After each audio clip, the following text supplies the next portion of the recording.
What's up, guys? This is Mayan Gordon. We are live at 5, streaming to LinkedIn, YouTube, and Facebook. You guys know what to do. Post in the comments, where in the world are you watching from? And what is one thing that you are grateful for today? Today, I am really grateful for all of you guys. I'm grateful for the opportunity of the internet. I'm grateful for the opportunity that every single one of these social media platforms provides for me. Quickly, leaning off of that, I'm going to dive into, am I worried about any of them getting banned? No. Am I worried about any security issues? No. If I was, I would just do more research and learn about how to turn off some of those data collection points that the apps actually give you control over. Now, today I've been doing a couple posts around how I'm deleting some of my connections, trying to condense down my actual connection base. And also I've been going through a lot of my connections I already have and sending them a message, trying to figure out, why did they connect with me in the first place? What is their intent? What is the point of us even being connected? And it's brought to light that there is just so much massive amount of confusion going on about what is valuable on these platforms and what value people are getting out of it. Now, I'm going to entice you guys to stick around because in addition to talking about some social media stuff, I have got some sports cards here to show off. I know almost nothing about sports cards and their value other than I like them. I've had them for a long time. My dad had a huge baseball card collection, which, again, you guys, I was not the best of kids when I was younger. I wasn't allowed to have any money. I didn't have an allowance. And so I definitely stole some of my dad's baseball cards and sold them to some of my friends and sold them on eBay and things like that. He was not happy at all when he found out, but just wanted to share that quick little story with you guys. These are not his. These are not stolen. These are mine. I got them all actually in trades. You guys know I love to do barter. I have gotten all of these cards traded for glass pieces that I've made. So we will show off some of these. I'd love to know if any of you guys are into sports cards. Maybe you can let me know if you've heard of any of these players, or if any of them are even worth anything. We got hockey. We got, let's see, baseball. Let's see. We have some football in here maybe. I got all sorts of sports cards. Oh, basketball there. So we will definitely, ooh, that's a fun one. That's actually, got a Pokemon card in there too. Just, you guys know I love my Pokemon. It's a Japanese holographic Pokemon card, which is fun because then you have to know the name. Like, I think this is Magnetron, something like that. But if you don't know the name and you can't read Japanese, good luck trying to find out the value of these Japanese Pokemon cards. All right, let me give a couple quick shout outs. We got Jennifer in the house. What is good? We got a LinkedIn user all the way from Nigeria. What's up, Stuart? We got Carlos, Lauren, and that's it right now. Prima, how's it going? All right. So yes, let's talk about it, you guys. Let's get down to, what do they call it? The brass taxes or something like that. Follower count, connection count. A lot of people seem to think that that number matters. I'm here to tell you, guess what? It matters absolute zero. Dick, nothing, as they say. Now, can it be a point of attention? It can be. Is it a good point of attention? No. In fact, I just had a conversation via LinkedIn today with someone who has 255,000 LinkedIn followers. But because of the type of content they post, they are getting zero value out of that following. They're not making any money from it. They're not building any relationships. It doesn't even matter. I'd rather have 1,000, I'd rather have 100 followers who actually cared about the value I was providing them and could provide me with value than I'd rather have 255,000 followers that weren't doing anything for me and I wasn't doing really much anything for them. So the number itself really doesn't matter most of the time. Now, if you have 1 million plus followers on a platform, that's a different story. That's a really, really big number that in it of itself does hold some value. But the rest of the numbers below that really just don't matter. If you guys are trying to get from 5,000 to 25,000 connections or followers, that number does not make a difference. The relationships, the real actual value-based relationships you are building through those numbers can, of course, bring incredible value and matter to a high degree. And to be honest, you guys, for the past 8 months, no, it's not that long, probably 6 months, I've been accepting every single person's connection request. Now, I'm still going to continue to do that because my strategy is one of curiosity. I'm always, always, always driven by curiosity. And two, like, how can I know if they're going to provide me value before I've actually asked them and talked to them? A lot of people are judging value based on taglines, which is not a bad way, because if someone has a crappy tagline, most likely they're not going to be providing you value. But I also am aware of the fact that some people haven't updated their LinkedIn profile in 10 years, but they've actually grown an immense amount and they're really valuable and driven people. And I'd first like to ask them kind of why they connected with me. But you guys, here are some of the responses. I sent out a message now. It says, hey, thanks so much. People usually connect with me for one of 5 reasons. And then I list the different reasons. I say, could you please let me know which reason you reached out to me for? And sometimes people will respond, I don't know. Like, you don't know why you connected with me? Then why are you wasting your time? You guys, your time is very precious. If you don't know why you're doing something, you should probably stop doing it and think about it a little, because you only have so much time in a day and you literally could be doing one of a million different things with that time on any number of hundreds or thousands of platforms that could actually bring you value. Jennifer Klein says she doesn't send many connection requests. Me neither, you guys. I send almost 0 outgoing connection requests because my entire strategy is really based on attraction and then conversion. I don't want to chase people. Like, that's not a fun game to play, because I feel like I'm wasting my time when people don't respond. When I'm fully focused on content creation and attracting and providing value, there is not a single second of my time that I feel is wasted. I am always creating, implementing, and taking action that compounds in some form or manner. Now, do I do some amount of outreach and mass messaging to people I'm already connected to?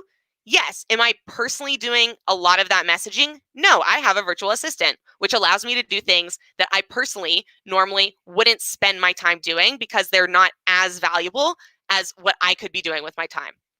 So let's see. How am I doing, Stephen? I am doing great. We got Christian from Rio, Brazil. That's awesome. Let's see. We've got a couple more comments here. What's up, Adam from the studio? Gary Vee is all over the sports cards. You know, it's not just Gary Vee. It's a huge movement going on right now. There are tons and tons of people. I was just talking, in fact, the sports cards that I've got here, I was inspired to kind of show these to you guys here at a later point in this episode, because my friend Justin Shoup, who's an amazing guy, really involved with nonprofit work. That's how one of the first people I actually connected to here on LinkedIn, probably, man, about 8 months ago. That's pretty awesome. Justin connected me up at that point. And we've stayed in touch, had, little conversations here and there. He pointed me out that there's this new thing going on. Let me look it up, what he called it, called Sports Cards Breaks. Sport Card Breaks. So if you don't know what Sport Card Breaks are, it's this new thing where people who have followings like I do come onto a live stream, either their Twitch, LinkedIn Live, TikTok, Twitter, whatever it might be, Instagram, and they get a big box of brand new sports cards, and they actually allow the audience to purchase slots or portions of these packs that they then open live, and you get to win some. The host gets to win some, and it's a cool kind of like shared, exciting mystery, rewarding treasure hunt experience. So that's something really cool. I'm going to look into that a little bit more, but it's a big thing, you guys. Sports cards are huge, especially now. I think that real sports are not really happening in stadiums. People are not as interested to go out to a baseball game when it restarts because they're thinking about coronavirus, right? But they can still get all that fun, all that nostalgia, all that excitement through opening a sports cards pack. So I think that actually sports cards, they're going up now. I think they're going to get even bigger over the next probably 6 months as people are still cooped up inside, but wanting that sports card life, sports cards action. Let's see. What's up, Porn from San Francisco? And we got a LinkedIn user from New Jersey. What's good? Jennifer says she also accepts almost every connection request. Very awesome. Yeah, because you can't know, you guys. Sometimes you can guess, like if it says Forex trader or Bitcoin in the tagline. I don't know if I've had a single person ever who has that tagline reach out to me with any value other than them trying to sell me on their services. And then that's the other thing, you guys.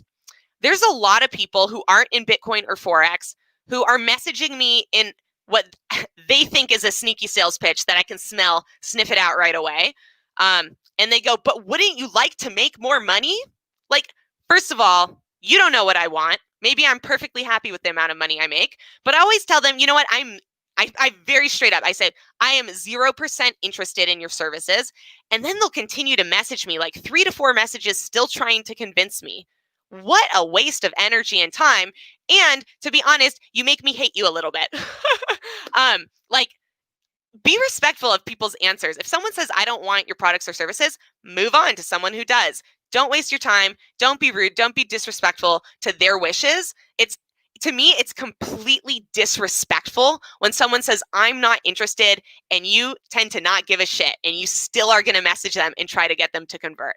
I've had a lot of social media and marketer people do this to me recently, where they go, hey, we help out influencers to grow their social media followings. First of all, I don't want any help from someone who has 600 followers or 900 followers on my 30,000 followers and my 2 million plus followers. I honestly don't think you can help me. I'm not looking to just grow my number of followers. I'm looking to deepen my audience. I'm looking to grow my following organically in a value-based way. If I'm not bringing people value, then I don't deserve to grow my following. And it really wouldn't be a whole lot of fun for me just to see that number grow up, especially go up. Especially, you guys, I'm already numbers jaded. Like, I have 2 million followers on TikTok. I don't care about your extra 10,000 followers, about an extra 100,000 followers. If I could double my following and you're talking to me about that, that's a little bit more interesting. But even you going, what if you had an extra 1 million followers? In my head, I'm going, yeah, I will. I will in 6 months. I will in a year. Like, what do I need to pay you for it? I'm just going to be patient and try and figure it out and get it based off of merit and value. Oh, yes, Jennifer, I love that, putting that up. The most disrespectful ones are the ones that hit on you. And then don't again, I always try, before I block people, I try and educate and give feedback, because I know for a fact that most people block. And a lot of times I really do believe people are unaware. Like, they just have not gotten the real ass feedback of like, hey, this is completely inappropriate to be messaging people that you don't know on a public business related platform that you think that they're beautiful and that's why you connected with them. Go ahead and think that, but absolutely do not say it. It's disrespectful. It's not okay. It's not part of what LinkedIn is trying to create. And then they'll come back and they'll be like, oh, but I just thought you were so beautiful. It's like, don't do the thing I just told you not to do right again after I told you not to do it. No. So I completely can relate to you. And this is mostly a women-based problem. I would love all the men watching, could you comment a 1 if you've ever been hit on through LinkedIn, and a 0 if you have never been hit on through LinkedIn? And women, could you guys do the same thing? Everyone, if you could comment 1 if you've been hit on through messages on LinkedIn, 0 if you have not received any of those types of messages. And let's see what people say here. Yeah, absolutely. There's a bunch of these social media gurus who have really no social media following or anything to prove that they're good at social media, who are trying to really be pushy about trying to get your money, right? And they do it in such a way where they're like, no, I want to provide you with so much value. And there just isn't any value for them to provide, right? And they're just pushy about it. So it's definitely something, you guys, I can relate to. Let's see. Ooh, Howard's been hit on. Nice, Howard. I'm just kidding. That's unfortunate. By a woman or by a man? I'm actually highly curious about this. Katie, Adam's been hit on as well. Very interesting. So men, I want to hear about this because you guys don't talk about it as much. I think women talk about it more because like it's legitimately, and women who commented 1, how many times per week do you get hit on through LinkedIn? I would say my number is probably somewhere around 10 to 50 messages per week of creepy guys messaging something, either you're beautiful, do you have a husband, blah, blah, blah, blah, blah. There's a lot of different approaches. By a man. See, and it wasn't a woman. Adam says he's been hit on like that by a man. I feel like this is a male problem mostly, but I'm curious, Howard. Both from the UK. So there totally is cultural differences. For example, I know for a fact that in India, it actually is more acceptable for men to hit on women. That's like kind of part of the culture a little bit more. So I personally get hit on by lots of Indian men. And I think a lot of the times they think that they think it's okay because that's how you're supposed to attract a woman is by letting her know that you like her. Now, that's different to do in person than it is online. And I think people need to start understanding that a little bit, that your in-person interactions are going to always be perceived differently than your online interactions. And you have to be aware of perception no matter how you think it should be. Other people's perceptions are important to your success. They are important to how you're going to be able to build relationships and how people talk about you, right? I think a lot of the messaging out on social media right now is don't give a fuck about what anyone thinks. You should probably give a little bit, just a little bit, if you're trying to accomplish something. So if you're trying to accomplish building relationships, you have to care what people think of you, especially the people you're trying to build a relationship with. Now, that doesn't mean be fake. That means be aware. Being self-aware is completely different than being manipulative. And I think people get these two things really confused. They think, well, I can either be however I want to be, otherwise I'm being fake. No, no, no, you're not being fake. You guys, each of us has a million different sides to our personality. Guess what? I can be really aggressive and competitive and snarky, but I don't choose to be that way most of the time online. Today a little bit. Today I'm a little bit snarky. I'm a little bit combative and trying to talk some shit, so to speak, trying to put some people in their place who want to talk some shit to me. But most of the time, I do not put out that energy because that's not what I want my brand to be about. That's not what I want people to think about when they see me. When they think about me, I want them to think positivity, high energy, kindness, value. So those are the things I'm going to be aware of and conscious of putting out. And if I get in a mood where some people are really annoying me, most of the time, I don't take action on those feelings. Even though I feel like putting out a post being like, hey, just so you know, a bunch of you guys suck because you're doing this. I don't do that. That's not what I want people to perceive me as. And this awareness is something that, boy, so many people, maybe so many of you watching right now don't have, but it's really a skill that I would suggest you develop because it leads to higher levels of influence, better ability to connect and build relationships. And it feels pretty good to have self-control, you guys. Discipline and self-control is something that feels great. And if you're not exercising self-control with your digital actions and your posting, you're probably going to get thrown into a web of misery and despair at some point. Let's see. Michael, you love this. Awesome. Thank you guys for the support. Glad. If you guys are enjoying this and you agree, everyone right now, go ahead and copy the link and share it, or share it directly through the platform you're watching, whether that's Facebook or YouTube. Sorry, I don't know if you can share directly through YouTube, whether that's Facebook or LinkedIn. Go ahead, everyone share this if you think that if you agree and you think that people need to be a little bit more self-aware in terms of their posting or actions online. Let's see. Okay, we got some responses. Jennifer says, oh God, the last three, one wanted to drive here from Alabama. Man, ladies, we got some suitors, don't we? If we ever wanted, we got the men lined up from LinkedIn who are willing to do whatever we want, apparently. It is quite hilarious, I have to say. It's very movie-esque in my head. It's quite hilarious sometimes. Adam says on his Facebook author page, he gets a lot from men, and Instagram, a lot of troll accounts from non-existent women. Yeah, Instagram's got some interesting like bot trolling stuff going on that I honestly don't even understand. We're about to get into some sports cards, guys. So I appreciate you hanging around through all the social media talk here. All right, who's into sports cards? Let me know if you guys are familiar with any of these cards, you've ever heard of them before. And if I pull something up and you're like, ooh, that's super valuable, let me know about that too.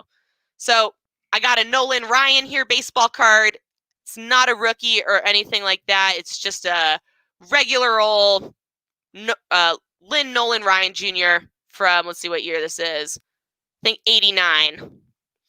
I've got a rookie card. Oh, no, this is just in a rookie card sleeve. But I got some Chipper Jones from the Braves. Got Chipper Jones there. Let's see, let me know if you guys hear a sports player and they're one of your favorite players. Definitely post it in the comments. We got a little Joe Montana. So these are just some bigger names that I've heard of before, I know about. Let's see, another fun one. We got a signed card here. I can't tell if it's really signed or the fake. You guys know how a lot of the sports cards will have kind of like a fake signature. Oh yeah, no, that's a real ass signature. That's pretty cool. Take it out of the sleeve. St. Louis Blues Rick Megger. Rick Megger right there, signed in a nice blue Sharpie. Pretty cool. I always love signature cards. My favorite probably out of sports cards are ones that have the pieces of the uniform or like the pieces of the bat. I think that's really cool, especially the game worn ones, because that's like a real tangible piece of the sport and of the history of the sport. So those are a lot of fun in my opinion. Let's see, we got, that's not an interesting one. That one's no good. Let's pick out some good ones here. Here, I've got some graded ones over here. You guys can tell me if any of these are some interesting players. We got Johnny Grubbs. Johnny Grubbs, who's a Ranger. Fun fact, I used to live in Texas. I lived in Dallas, Texas for 1.5 years. I got to go to the Dallas Rangers Stadium, which is awesome. It's a huge stadium. It's an open stadium, open air. But if you go at night, they have these giant, super tall stadium lights. And boy, do they attract the biggest, craziest swarms of bugs and moths and flying crazy things that literally, so my family wasn't very wealthy when I was, young because I'm the oldest of 4. So I kind of got the, shit end of the stick, so to speak. And we sat way, way up in the nosebleeds, as they call them. And those bugs would literally dive down from the lights, and you'd have to like kind of dodge them while you were watching the game and swat at them with your hat or your glove. So those are good memories. We got a Bobby Orr Blackhawks here. We got a Gary Getty. And as you guys can see, there's different types of card grading. So this is from the Final Authority graded. This one is a PSA graded card. There's a couple other ones. We got an NL National League Active Career Leaders card. These are always fun when they have a couple different players on there.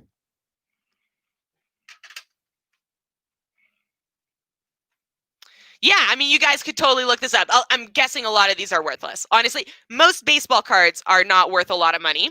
But just because it's not worth a lot now doesn't mean when I'm 80 years old, it might not be worth a lot of money. And the fact that it's graded, I'm going to keep it because I don't need to sell these cards. I think it costs like $20-$30 to get a card graded in the first place. Sorry, itchy shoulder, you guys, from this tattoo. So why not keep it, right? It looks cool. We got is that 2 of the same? No, those are different ones. Let's see if we got any fun ones over here. We got a Ron Hunt. We got, let's see, yada, yada. A Willie McGee. Oh my God, some of them have such fun names. Willie McGee. Also, if you're watching right now, comment and you collect cards. What is your most valuable card that you have, and what's your favorite card that you have? This one's pretty cool. It's so this is a Beckett graded card. So that's another grading company. 9.5, baby. Whoop, whoop. Just kidding. This is a Mark Bueller. Oh, Bueller. You got to love that. You got to keep that one just if you love the name Bueller. Excellent. Let's see what else we got here. And then some more I have a bunch of these kind of like split cards, batting and pitching leaders.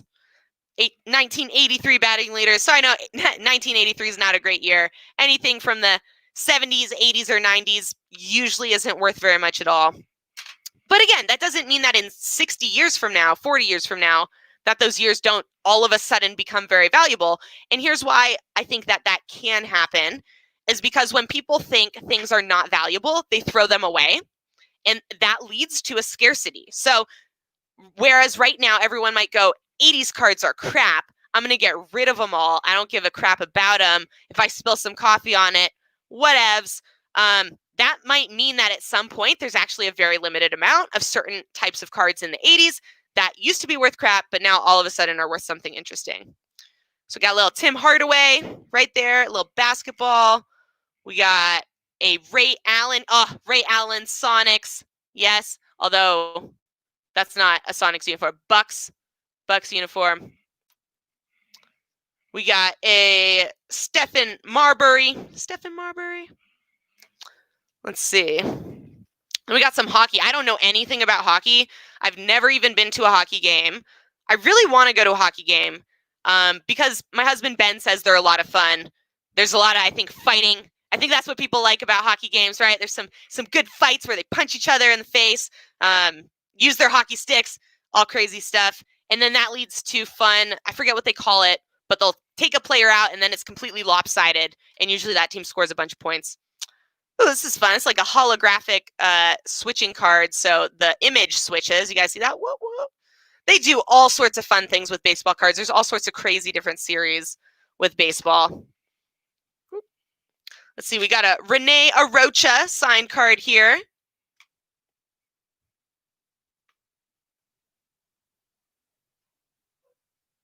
Awesome, Philip. Appreciate you letting me know. I didn't think they were worth much anyways, but it's good to confirm. Let's see if we got anything else I think might be interesting here. Just some more hockey again. I don't know enough about. Oh, this one's pretty. I like cards if they're pretty. You guys, look at this one. It's all crazy, shiny, holographic. Gotta love that. Isn't it worth more if it's shiny and pretty? I always thought so. Let's see. We got Frank Thomas there. All right, guys. So that's some of my sports cards. Again, probably not worth anything in the entire collection, but sure is fun to collect. I'm sure at some point I'll learn a little bit more about them, or maybe I'll meet someone who knows a bunch about baseball. That's kind of my plan, is to locally connect with someone who knows a bunch about baseball cards, can kind of go through it for me and give me some solid info on. It only takes one card out of the collection to be worth it, right? Like, you got one card that's worth $200, you got one card that's worth $2,000. Like, boom, worth collecting, in my opinion. And almost more fun, because then it's really kind of like a treasure hunt. Put up the hockey cards you can tell me? All right, let's put up a couple. We got Mike Liut. Mike Liut right there. We got Brett Hull. We got another Brett Hull. We got Steve Weiserman. I don't even know. We got Paul Jablonski. We got another Bobby Hull. This person I traded cards for clearly liked Bobby Hull here. That's always fun too when I trade for people's little sets or collections. It's really fun to see what they had and what they collected. Oftentimes they'll have a bunch of one particular player. I'll be like, they really liked that player. Very nice. Very cool. I'm very into like how people think and why people collect different things. We got a Jari Curry. We got another Jari Curry.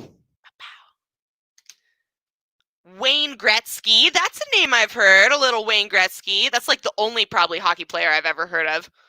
Eric Lindros. We got another Steve. I'm going to call it Weiserman because that sounds fun. I don't know how else to pronounce that name. Weiserman. Another Brett Hull. See, this guy was really into Brett Hull. Especially since he put the plastic stuff on all.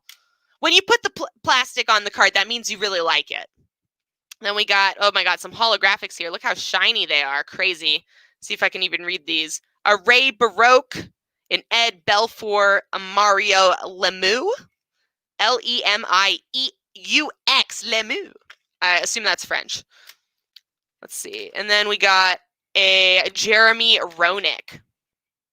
Brett Hull's legit? Okay, so I guess it's good I got a bunch of Brett Hull, because we got Philip here saying that that's a decent one.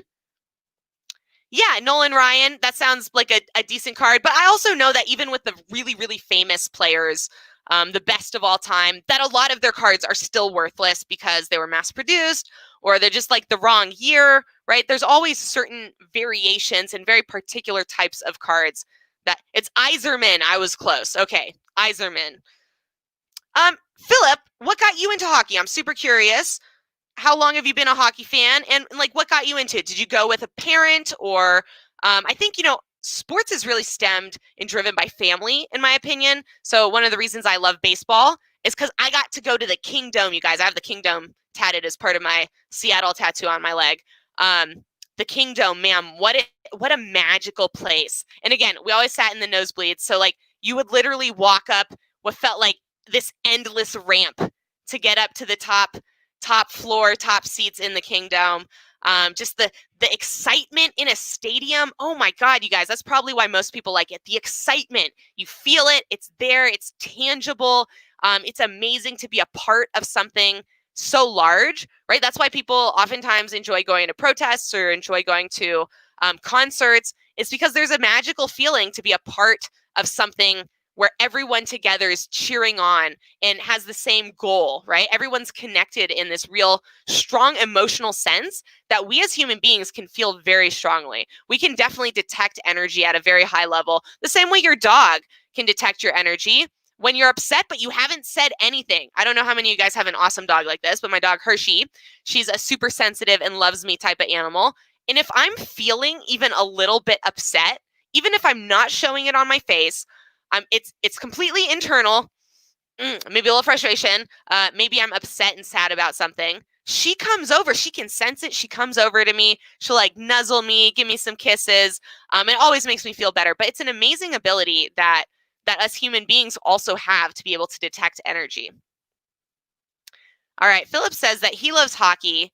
Oh, you guys played. Okay, so that's the other reason that people tend to really love sports is they played them. I love basketball because I've played basketball and I have such a huge amount of respect for the skill set, for the camaraderie, for the competition, just for everything about the game, everything that goes into it. I have such a love for it because my connection is through playing it and experiencing it firsthand from that level. Oh, that's super cool. You used to work at Madison Square Garden. Wow. So, I mean, how could you not love it? That must have been really, really amazing. I'm definitely not jealous, but like that's really cool. Let's see. Awesome. You heard some great names. So that's cool. This is helpful for me because I clearly have to do my research into hockey before anything else. And I think hockey is probably one of those things that's a sleeper sport that in the next 40 years is probably very likely to have a huge upswing for one reason or another. Either one year, the competition between the two teams that are going to Stanley Cup final is like passionate and intense and meaningful, the same way baseball has that too, right? Like the year that the Boston Red Sox won or were going for the World Series, right? That drew so much attention to baseball because they hadn't won since, the epic selling of Babe Ruth to the Yankees. So there's these really unique factors in sports, I think, that can come into play and just explode the attention and the passion and the emotion around the sport, around the entire world. And sports have never been more global than they are today.